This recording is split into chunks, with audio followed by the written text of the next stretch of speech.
Hello, everybody. I'm Maggie. Hey, Megan. So, good afternoon to everybody. Welcome to this virtual event. My name is Megan Dowell, and I'm a Barnes& Noble Store Manager from Austin, Texas. And I'm so excited to be in conversation with Maggie Stiefvater today to discuss her new book, The Listeners. There were quite a few great questions that were sent in through Eventbrite, and I will try to ask as many as I can. There is still an opportunity to ask more questions throughout this event through the Q&A option. If possible, please use that rather than the chat option, if possible. Okay. So without further delay, I am pleased to introduce to all of you New York Times bestselling author of the Shiver trilogy, The Raven Cycle, and the Scorpio Races, and now The Listeners, Maggie Stiefvater. Thanks for having me, Megan. I'm looking forward to this discussion. That's awesome. Thank you. So I did a little bit of diving research into you as an author over the last few weeks, and I loved one of the descriptions you gave of yourself as not only an author, but an artist, a driver of anything with wheels, and an avid reader. And I hear also you play the bagpipes. And It's what true. led you to that?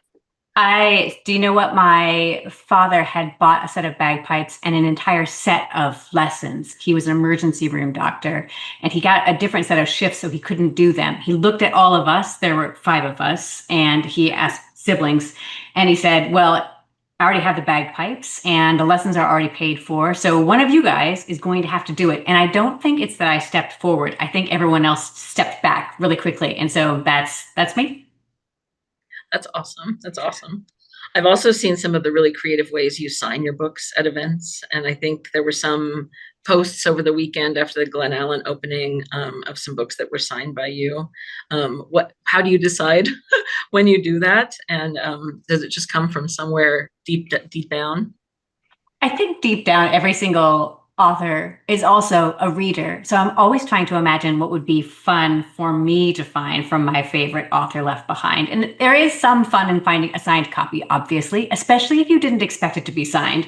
So I Right. think that that's a special find, but also there's a certain thrill, especially in the older series like The Raven Cycle, in leaving something which is an in-joke with the readers who have, they've already read this. There's very funny lines in the book that I think out of context, to open up a book that you've never read and see someone say, I am not a prostitute in the front page is very shocking. But if you read that, it's such a treasure hunt that it feels like I am in on the joke with you. And that would delight me so much as a reader. So I'm always thinking, what would be fun to find in when you've actually put on pants and gone out to a real bookstore?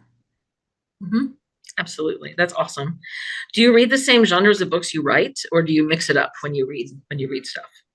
I'm an omnivore, but I've become a cranky omnivore, I think, as I get older. I think now what I want to see is something new. I either want to see something that I've never seen before presented in an ordinary shape, or I want to see something that I've seen a lot of, but presented in an extraordinary shape. And it's very difficult for me if I read a book and think, oh, this feels familiar.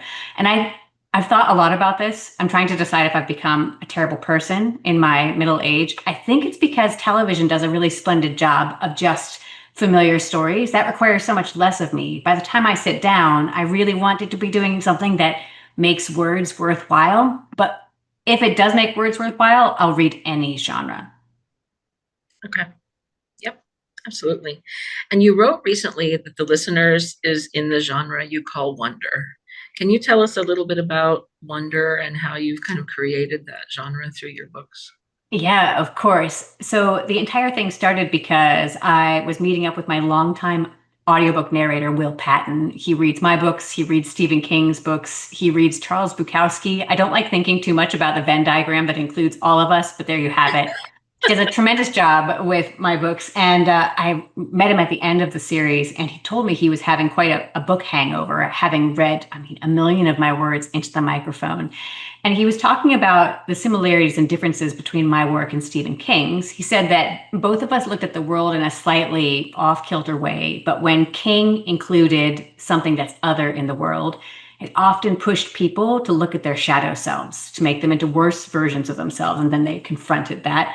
And he said, when you're doing that, it feels like it's the opposite, that you're pushing them to find a better version of themselves. So if he's writing horror, then it feels like you're writing wonder. And even in this moment, I could just feel this conversation imprinting itself on my mind, because I said, yes, that's what I want to do. But I just think I came of age in young adult where you could write anything. Any genre can exist inside the same book.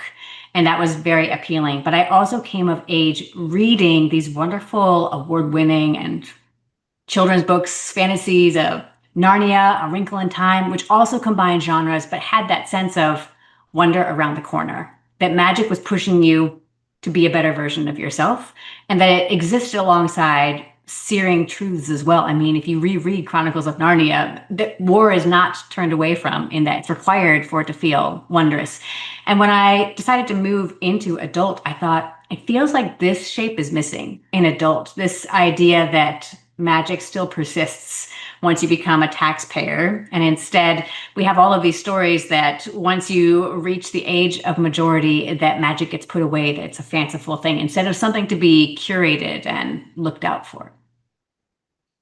Awesome. Thank you. One thing when I read the back of this book that kind of drew me into it was the idea of the hotel. So I think there are a couple of attendees who had some questions they sent in. Katie and Jessica also had hotel questions. I myself love to research hotels when we go on vacation and find really historical, unique places to stay. And they usually lead to neat experiences after the fact. Was there a specific place you had in mind when you created and get your inspiration for the Avalon?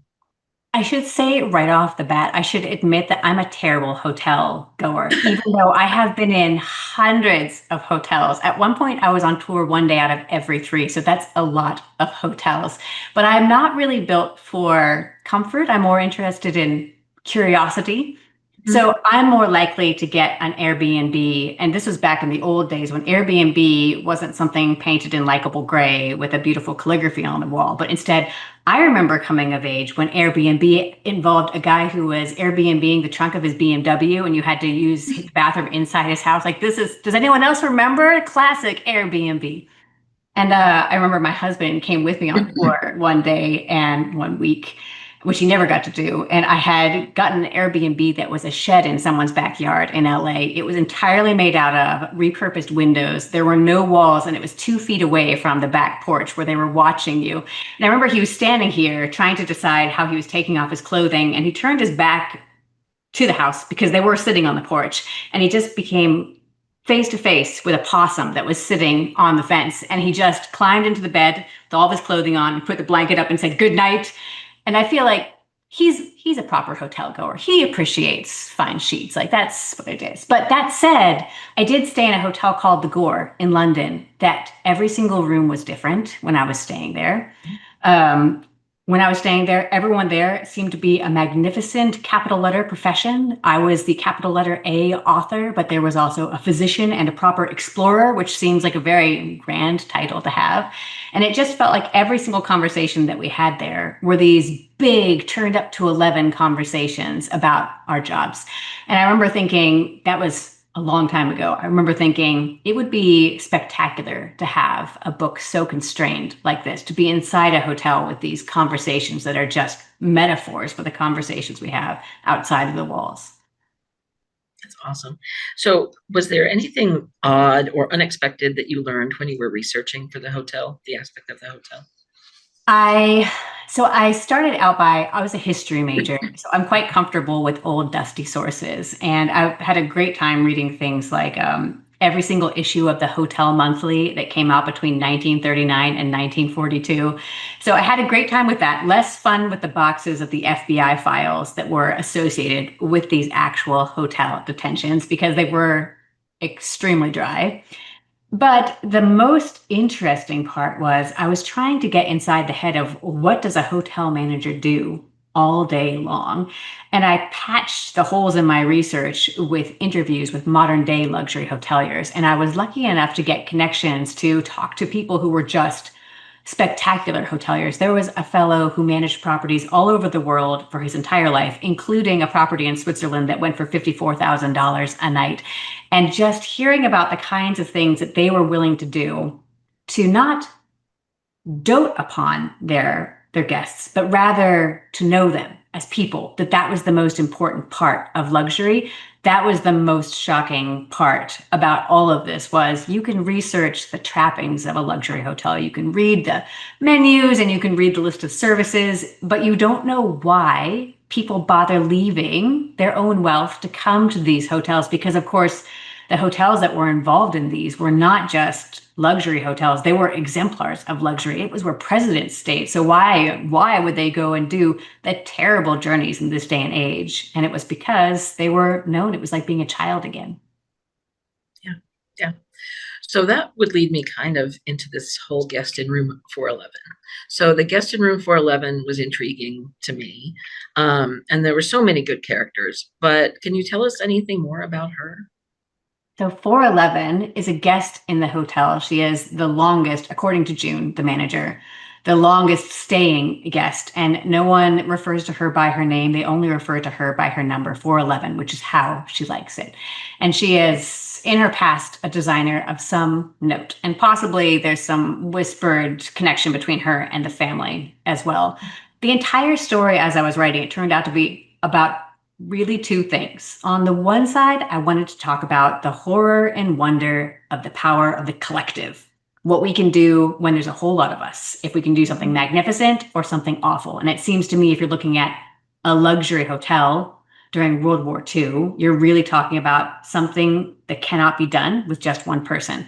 So June's vision is really the one side of that. And on the other side, I'm talking about what does it take to leave comfort?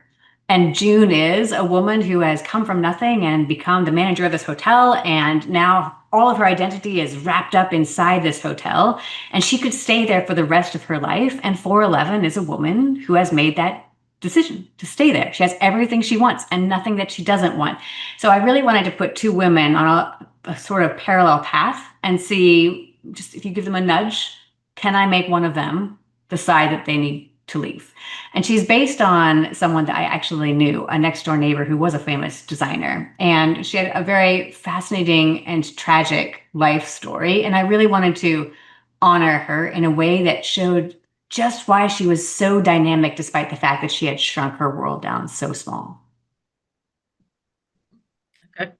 So one of our attendees, Ed, asked if the books listed in the room 411 lists were ones you recommended or how you picked the items that were on the lists. I spent too much time. I have to say, it is very fun to research. I spent too much time looking to see what was on the bestseller list at the time because I wanted to know what would 411 if she was me, if she's trapped in this room, what is she reading? She's not reading old things. She's reading anything she can get her hands on because she's on the cutting edge.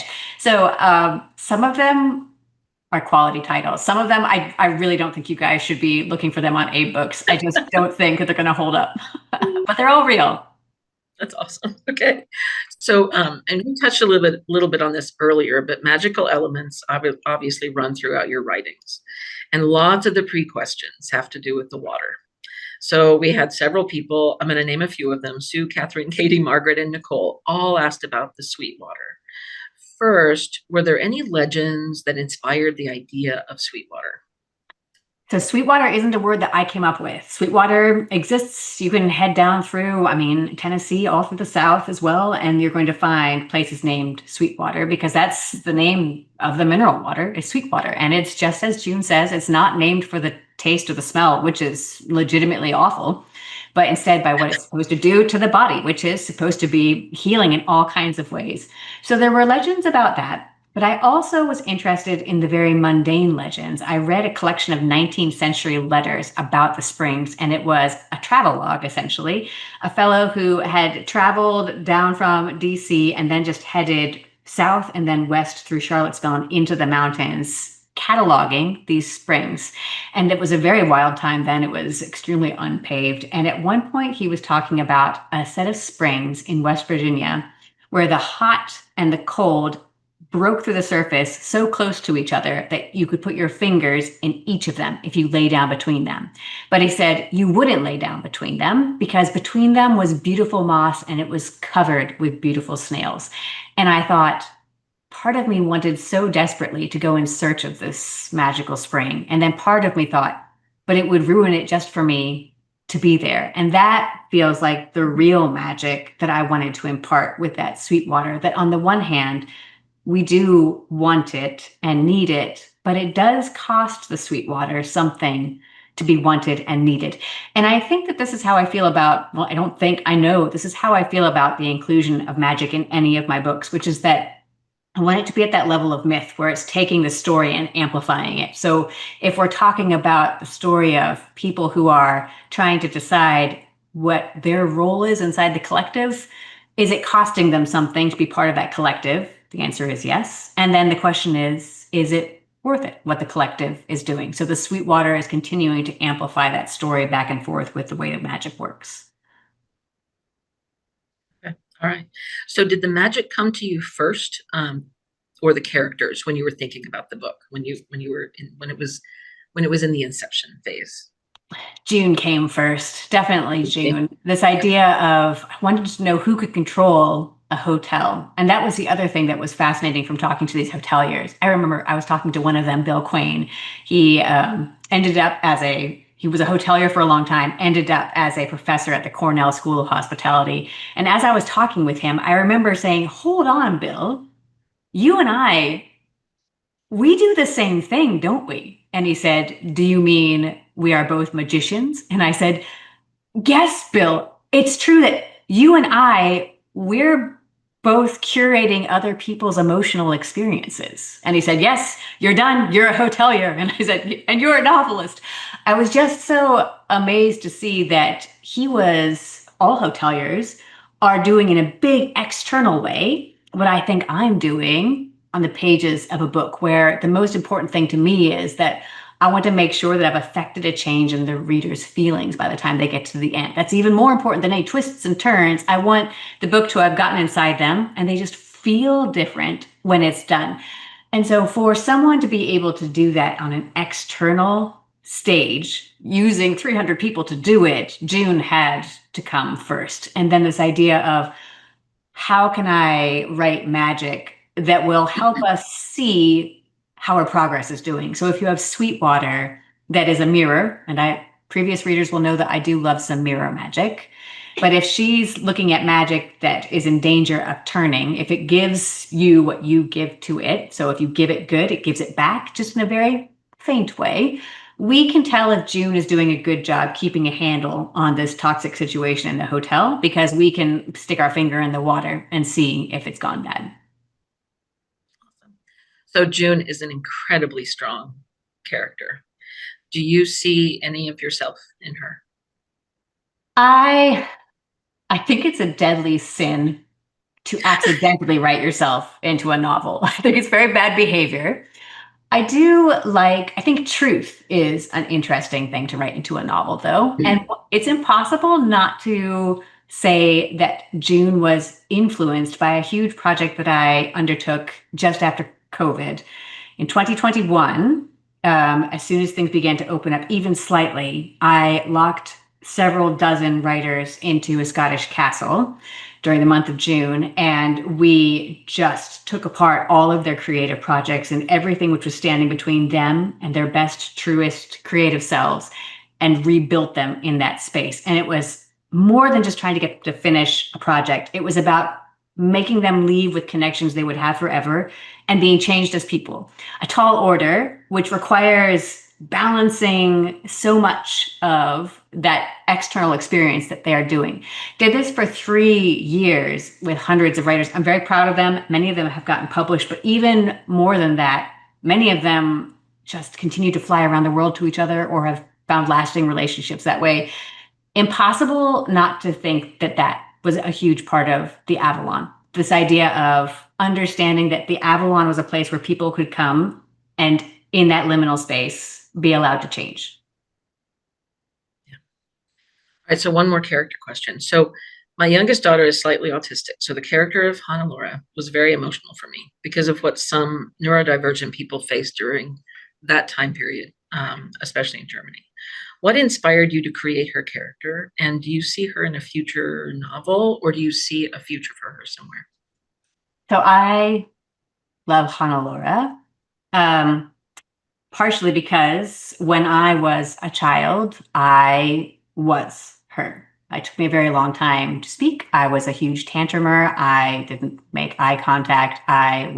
Any kind of sensory input was enough to shut me down, and it was best just to leave me quietly to herself. That poem that June quotes in there, that her father taught her, that once there was a girl with a little curl in the middle of her forehead, that when she was good, she was very, very good, and when she was bad, she was horrid. My parents would tell people that to explain me all the time. So Hannelore obviously is a more heightened version of that, and she's also a specific version of that. And I really wanted to have a character like her who doesn't have to exist with the label on her, because our understanding of neurodivergence is exploding. And I didn't want to imply that every girl like Hannelore will end up like June, because June can see a lot of herself in Hannelore. But I wanted to show that that is a path, that you can get to a place, someone who looks extremely empathetic, because June really understands people, but she got there because she really didn't for a very long time, and studying can make you good at it. So I don't know, you asked if I could see her in another book, and I don't know if I could see that, but I will also say that it was fun to make sly references to my other projects in this one and see how, I don't know, I see that the appeal of a Stiefvater verse, I have to say. I never did before this, but I'm feeling it. Okay. So before I dive into straight audience questions, the title, listeners. So there's so many themes of listening throughout the book and the importance of listening. Did the story come before the title, or how did that theme develop? So it was the title for a very long time. I was looking to see if I have it, but I think I took it downstairs. It was the title for multiple reasons. I always have a working title, which is what I want the book to try and be. It's often terrible, though. It's often just a wretched title. No one wants to read a book with whatever these titles are, but they mean something to me, with the understanding that we're going to do better later. But listeners, not only did I want to be talking about all of these characters, because June, of course, is learning and listening what her guests want, and the water is learning and listening what it thinks June wants. Hannelore is listening to what people are like, and Tucker, the FBI agent, literally has his ears against the walls. But also, when I was a young creature myself, writing terrible novels, one of the very first huge family political dramas that I wrote, with all of the emotional and political acuity that you have as a 13-year-old, was a novel that I called The Listeners. It had nothing to do with this one, but it was the first one that I think, if you go back through my many terrible drafts, you can go and say, oh, that's a Maggie Stiefvater novel. I didn't realize it at the time, but that was doing all of the things that are going to preoccupy me for the rest of my existence. And so I liked the idea that if I got to keep that title, then it would be a nod back. That I'm a big fan, I guess, right now, of this idea of the cumulative self, the idea that we are a product of everything that came behind us, and change requires us stacking instead of erasing. Okay, awesome.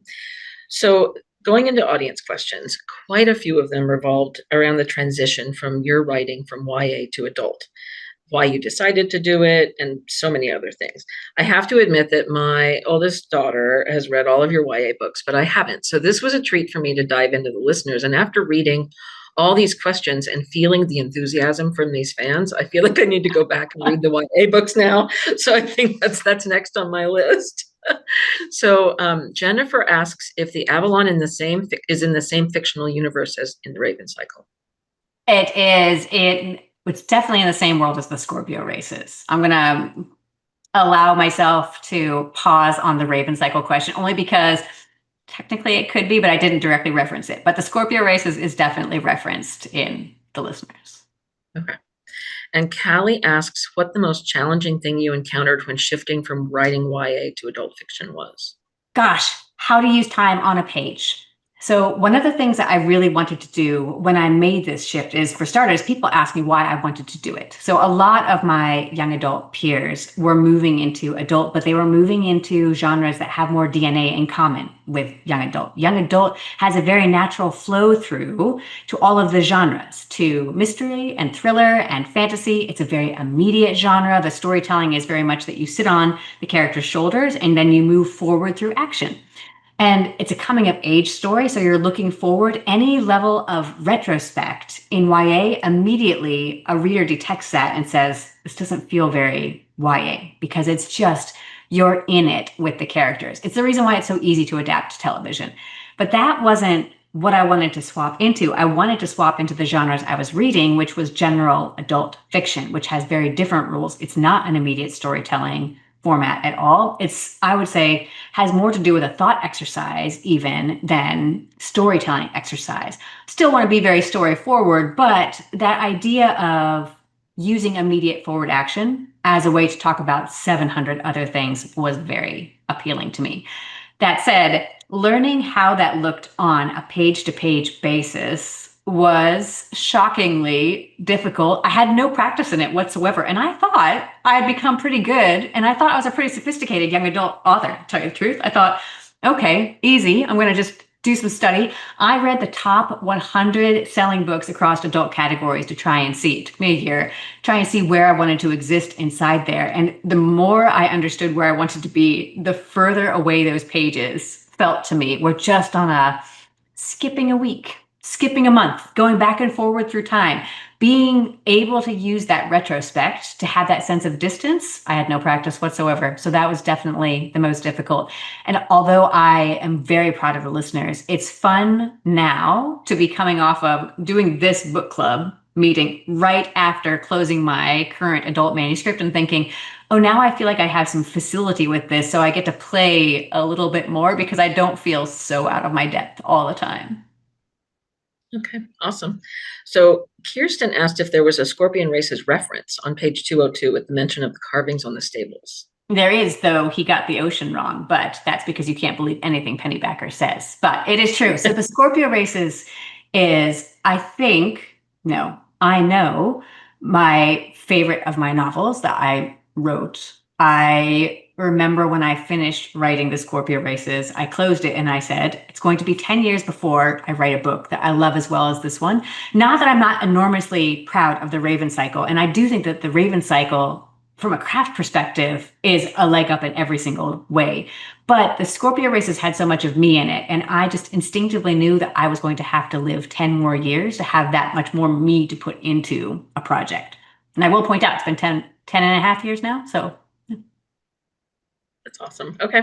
So lots of people asked what drew you to this particular topic and to historical fiction in general, and then what your plans are next, whether you're diving into YA or adult.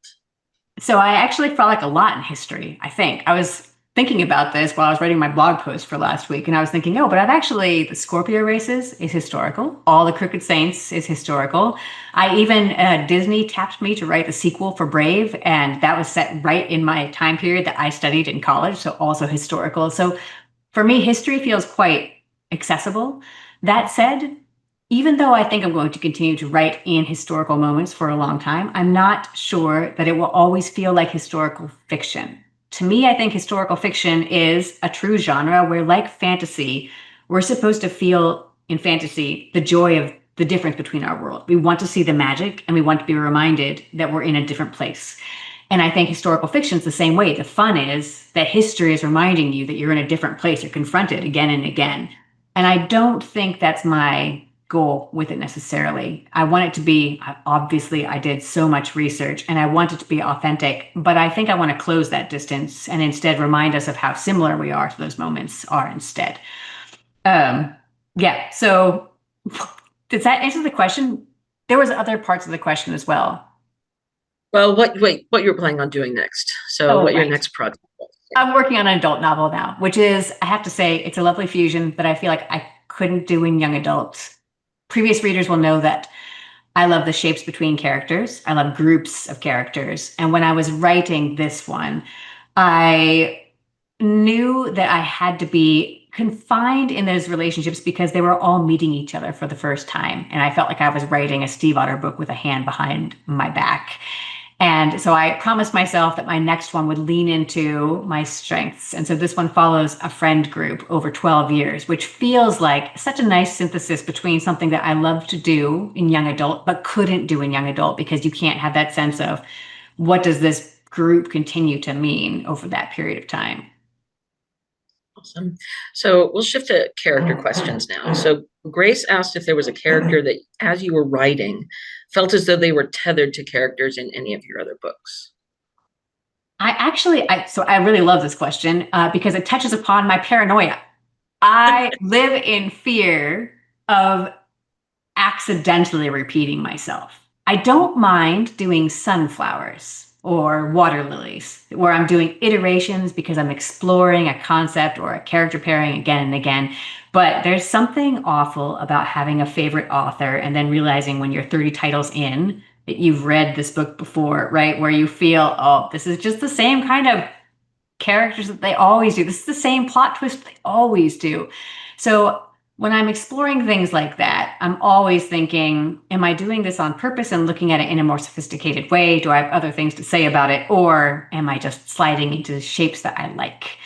So I would say that the character who feels most intentionally tethered, the most Stiefvater character, and I would be curious to know if readers agree, is I do think Pennybacker is a very Stiefvater character. He is the extremely hapless and well-meaning State Department fellow who is technically running the whole thing, and everyone thinks that he is bumbling and sort of has one foot in it and the rest of it is airy-fairy. And really, he's running this very complex interpersonal problem that he is having of his own behind the scenes and just trying to make everyone else feel very comfortable. And to me, my family has a lot of pennybackers in it. And so it feels like a pennybacker is an unusual person to find in the rest of the world, but very common to find at a Stiefvater family situation. Okay. And kind of similarly, what characters did you enjoy writing the most in the book? And was there any specific inspiration for them? First of all, I really loved 411. She's such a cautionary tale for me. Who among us does not want to be a sharp-tongued, extremely funny woman who shuts herself into a beautiful hotel room, orders in things, reads all the latest books, and looks out the window and judges people? I mean, who doesn't want to be that person? So she was magnificent. Pennybacker is wonderful. I also really liked Toad. She is the head of housekeeping. And her story, her husband's story, is based on a real story that I found while I was reading, looking for something else entirely. But in the New York Times, there was a slender little article about how just after Pearl Harbor, someone's son had been killed there and their father had signed up to avenge him and specifically asked to go to the Pacific Theater, only he was quite elderly to be headed off to the Pacific Theater. And I became so fascinated to find out what happened to this fellow. And also, I really wanted to know, did it actually help? Did it change him? Was this actually something that made it easier to survive your son dying at Pearl Harbor? So I looked him up and he did survive. He ended up getting shot at and returned back. He lived and he said that he felt like it had made him, and feel like he was made whole. But it also he was gone for a year. So I was just thinking, there's a whole other novel in that, really, about this idea that you're racked by grief and you go someplace completely different for a year and you come back. And wherever you go is going to be a liminal space. That will be your Avalon that you went to, no matter what it is that you're doing there. But Toad's husband I gave him that backstory. But Toad herself to me, feels like the kind of women that I grew up in the Shenandoah Valley, the kind of women that live in those mountains. There's a lot of toads there. I love her. Awesome. Okay. Audrey asked if you toyed with any of the characters having a different outcome in the story. We're allowed to be spoilery, right? We're allowed to be spoilery. Is that right? Yeah. Yeah. Okay. I really tried to find a way to save the hotel. I really thought you're going to come into this book, and it wasn't even that I wanted to save the hotel because I love burning things down. I mean, there's fantastic way to end any book is with a huge fire. I've done it before. I could do it again. But I also thought when you go into this book, you're going to assume that the hotel's not going to make it. And then partway through the book, as I was writing, I thought, oh, but it doesn't matter. That wistfulness is part of what we're supposed to be feeling. And the truth is that many of the hotels that were actually involved in these detainments did not make it, where they were changed forever and either went out of business, or the Greenbrier ended up being sold to the government and being used for as a giant hospital. And it did eventually find its way back, but it was one of the few. So I really liked the idea that the hotel was, it's June. You know that the hotel is going to be changed forever. And but I did really for a long time try and find a different way where I got to go into a different identity inside the book instead. So you have that sense of catharsis instead of leaving you hanging, waiting. Yeah. Yeah. I love it that you think of the hotel as a character. That just made me happy. So, Liz asked, how, with so many characters that you put in the book, some only appearing for short times, how do you sprinkle in enough details to make them as memorable as you do? Because they are very memorable. Yeah. I steal. I'm a big fan of stealing people from life. How do I describe this? So I think, so I'm a visual artist as well, as we already talked about. And I was really struck long ago by seeing a photograph of Maxfield Parrish, the Golden Age illustrator, his studio desk. And on it, he had a pile of rocks. And these rocks are because if you've seen Maxfield Parrish's work, he has huge, beautiful, fantastic mountains in the back of his works. And these rocks were his models. Obviously, he painted real models or real mountains as well. But if he's in the studio, you need to be reminded of the very strange little nuances of real life. Otherwise, you just draw a copy of a copy. You draw the mountain that you saw last time, and then the next time you draw the drawing of the mountain. And I feel like when you are stealing people, you do that same thing as well, that you draw the people that you met, and then the further away you get from them, the more likely you are to draw copies of those people, which ends up with those characters that feel the same. But more than that, I think it's important to steal the rules of people rather than the aesthetics. It's really tempting to go and say, for instance, well, I'm going to steal Maggie Stiefvater and she's dressed in black and she has stuff on the walls, and just describe what you see instead of saying, okay, but what are the rules of Maggie that prove all of these things? Because if I know the rules of me, then I can remove all of the aesthetics and build a new person who has these consistent feelings where a reader will go and say, oh, I know a person like that, instead of thinking, oh, well, this is a very specific person. Also, it's very helpful if you're stealing family members, like get rid of all of the things which make them say, wait, is that me? No, it's totally not you. It's not you. Awesome. So Diego asked what your personal inspirations were. Any books or authors in particular that have been guides for you throughout your career? Gosh, my very first favorite author was Diana Wynne Jones, who wrote Howl's Moving Castle. That's what everyone knows. But I loved Dog's Body. She just is a very amusing and also specific writer that made magic into a metaphor. So that was very meaningful to me. Susan Cooper was another, The Darkest Rising series, which was very much about what it looked like to be in Wales and England during that time, with magic kind of bubbling beneath it. That said, I also grew up reading, well, I've got it right here, right? I loved Michael Crichton. I loved James Herriot. I love Bill Watterson. People always laugh when I say Bill Watterson, but the thing about Calvin and Hobbes is we basically do the same thing. It's the story, a true story of a family, and you can see that true story, and it's heightened with that metaphor. So I think you can see all of those, that DNA. And then modern favorites, I really like Anthony Doerr, Geraldine Brooks. Just finished reading a book called I Make Envy on Your Disco, which was great and specific. I do have a good read, so people can always dive in and see whatever I'm looking at. Awesome. So Heather asked if your visual art practice played any part in this book, if it aided in any way.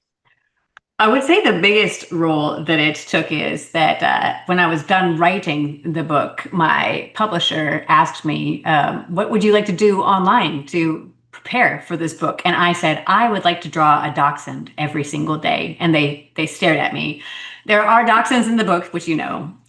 They do not, I should tell anyone who has not read the book, they're not important. No puzzles are solved using dachshunds. And so that is the reason why my publisher just kind of looked at me and said, you want to do what? And I said, I just think it'll be neat. I think it'll be neat to draw a dachshund every day. And what I meant was, in 2 hours or less every day, can I draw a dachshund into a copy of an old master? And they said, but why? That's useless. And I said, but that's why, because you're curating this little space on the internet where you can just go every day and be reminded of a great piece of art, and you can be amused by where I put a dachshund, and you can also judge whether or not I did a good job. Because let me tell you, using 2 hours a day and colored pencils to try and do a Monet is broke me. And it was just, it felt like that, if anything, was the experience of the Avalon, that you're curating the space that's just, it's not useful. It's just a place to go and be safe and cheerful with other people who are enjoying it, safe and cheerful, and then you go about the rest of your day. So that's the biggest role that visual art played in this one, I think. And so many people love the dachshunds. I had so many questions saying they wanted more of the dachshunds in the book. So that was a big plus. Carolyn wants to know if there's a question you would love to be asked that nobody has ever asked you. Oh my gosh. I feel like I've been doing this for so many years that I've gotten questions that I could never even think about asking. Or, yeah, asking people to ask. Sometimes people ask me questions. I got asked to go to someone's wedding the other day while I was in the line. That was impressive. And I thought to myself, they didn't even, when they handed me the invite, they just gave me their names and the address and the time and no contact information. So theoretically, if I went to this, I would just show up. And I thought, would that be a good time or would that be a bad time? I can't decide. Anyway, so I don't know. I feel like I can't answer that question. Mhm. Okay. So Sally asked if you had any input on the cover art and who decided the cover art. So I don't know if you have seen, do I have another copy here? Oh, you guys are going to have to Google it, I'm afraid. So the US one is this one, right? Which we've all seen in the intro. The UK edition looks very different and people have very pronounced opinions on them. The UK one is very fanciful and has an illustration of the hotel on the front of it. And the end papers are also very fanciful. You can see dachshunds on the cover of the UK one, for instance. And it was interesting because I had some input into both of them, but they already knew what direction they thought they should go to start out with. And they had a definite idea, the US and the UK publishers, what the feeling of the book was. Well, I can tell you right now, they're wildly different feelings. And so it was fascinating to try to give input to go and say, well, it's the same book to me. Do I think this one's a better cover or this one's a better cover? And I think the most political answer is that the UK edition, I think, is such an amazing art object. If you take off the cover, there's beautiful embossed dachshund on the front and a snail on the back. And there's a video out there watching it getting made inside the factory. It's amazing. But I think that the US cover, with its forever disappearance into the abyss, I think this is actually tonally better. So UK edition, better art object. I think US edition is more true to the feeling of the book. But I accept all answers from the readers, and none of you are wrong. So I know we're a little past time. Is it okay if we do 3 more questions? Okay. So one of the questions from the Q&A that's live right now, how many Richards do you plan to kill and give new life? And did you give Tucker his name as a wink to Gansey? Oh, I do have another Richard, Gansey the third in the Raven Cycle is one of the main characters, and he does die a few times in that series. But the Richard that I'm referring to in the listeners is a different Richard. So my agent, Richard, is a new to me agent. When I decided I wanted to move from YA to adult, I really decided that I wanted to switch agents because YA is a genre where the personality is so important to the project. It's really difficult, I think, as a YA reader to not know something about the author of the book. And in adult general fiction, you often don't even know if that author is alive. That's not, it can be completely divorced. And I really wanted, as I was trying to do this impossible magic trick of writing a book that stood on its own, an adult Maggie Stiefvater novel, I thought my YA agent knows me too well, and she knows my personality too well, and I need someone who can see me as totally brand new. So when I first reached out to Richard, he got my email and he tells a story that he went out into the hallway and said, "Has anyone here heard of Maggie Stiefvater?" And all the interns went, "Oh my gosh."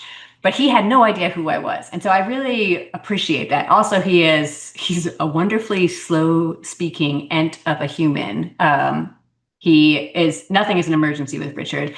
And he's also extremely unflinching. So he has no problem with calling me and saying things like, he'll have read some pages and he'll say, "You can do better." And then he just hangs up. "That's it. Okay. Well, that's my Tuesday now." And so Richard was so instrumental in just pushing me really hard. So it felt so appropriate to give him a namesake in this. And also, he was the one who named the Avalon. We went back and forth. It had 1,000 different names as a hotel. And then finally, he called me, and all he said was, "I dreamt it was called the Avalon, 2 L's." And I said, "Good enough. I love some dream magic. It can be the Avalon." Mhm. Awesome. All right. So what are you reading now? Any recommendations for your fans?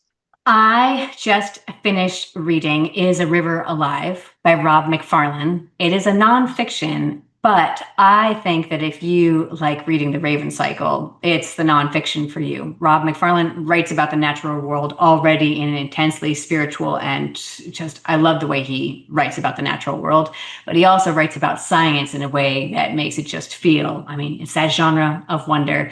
He's writing about the debate of if a river is a real living entity, if it has the right to flow, the right to be clear. And he looks at 3 different rivers. And the way he describes his friends as he's approaching each of these rivers, I just think it would be a very satisfying read for Stiefvater readers. Highly recommend. Awesome. Okay. And Melody's wondering if you have any words of wisdom for aspiring authors. Oh, I do. I've got to. Can I narrow it down? I love to talk about writing and craft. Like I said, I don't know if I've fully exercised the demon in me that's locked those writers into a castle. I'll say, okay, the oldest piece of advice I ever got was write the book that you wish you could find on the shelf, but you can't. Especially in this day and age, I get a lot of nervous creators who are asking about the role of AI, and I'm not going to opine on how much of a danger I think AI is, but I do know that a great antidote to an algorithm, which is compiling things, is to be as uniquely yourself as possible. You can outrun something which is always a copy of the past by always being specific in the present. So that advice, I think, stays true. I will also say, remember that practice is your friend. A lot of people think that they write a novel, you put so much time into it that it needs to be sold to make that time justified. If you are any other kind of creator, a musician or an artist, you know that you spend a lot of time learning how to put those skills together, and then you do something which is for other people. You don't expect to sit down and compose something. First, you learn how to play with lots of repetition. So be gentle with yourself and make time in your life for that repetition, and don't put the pressure on it to be a final thing. I have critique partner matchup. Actually, it's on my site right now. If you go on to social media, and you can just find people who can be your first readers who can also be in that place. And then finally, I will leave with a practical assignment that I love to give to writers, which is that if you are practicing writing a novel is so difficult to hold all in your head at the same time. So shrink it down so you can practice the shape of a novel instead. Look up 4-act structure, what each of those acts do. It's 1 = 1/4 of your story. And then how short does that story need to be a miniature novel? Short story is something different where you could just go running into thought exercise. A novel always has that shape. So write the tiniest novel you can. If you write a 10,000 word novel, just think about you're doing 1/4 of that, and you can do that inside a week. So you can hold that shape of novel writing in your head without losing control, and you've learned one skill at a time. So those are my small pieces of writing advice. But these are all really great questions. I feel like we could talk forever. I know, we probably could. Um, so researching this must have been intense at times. Shannon asked if you can speak more to your research process. I feel like there's two different kinds of research. I feel like there's the research where you know things, and there's the research where you can finally feel things. I wanted to make sure that this novel didn't feel like a 2023 woman was living in 1942. And so, in order to do that, you do a lot of reading, I think, of just ephemera, of reading books that were published in the 30s and 40s, of reading novels from that time, of watching films that were very close to that time period, just so you get into the mindset of it, which means you're not creating these anachronistic characters who are modern day people. Because even though I want them to feel, especially June, to feel global and modern for her time, I don't want her to feel like she is time traveled back into place. And so that, I think, was the hardest kind of research as a as a history major. I feel like the other kind of research is more comfortable for me. I have no problem with the idea of, okay, right, I need to know X, I'm going to go and find X. I also have no problem with the idea of falling into rabbit holes where I'm allowed to go and satisfy curiosity of what happened to the husband who went overseas. But I'm not going to lose days and days to that because I'm thinking, right, I know why I want to know these things, so I'm not going to get out of bounds. But the feeling, that's definitely something where you never know when you're actually done. And it is true that that's still the thing that when I'm done with it, I feel the most insecure about that. Going and saying, all right, at the end of the day, it's supposed to feel like what 1942 feels like. You did your best. If you actually time traveled back to 1942, would it look like 1942? Probably not. All right. Well, I know we've gone past the time, and it's been a delightful event. I've enjoyed every minute of it, and I thank everybody for the great questions. They just kept coming through the chat and the Q&A, and we could probably go on for 3 more hours. um, and I especially thank you, Maggie, for being so open and kind, and for being able to you answered them all beautifully. So I hope Thank our you paths so cross much. again one of these days. Yeah. All Yeah, right. absolutely. Thank you guys so much for Thank everything. And you. thank you again, Megan. Thank you. Take care. You too. Bye bye.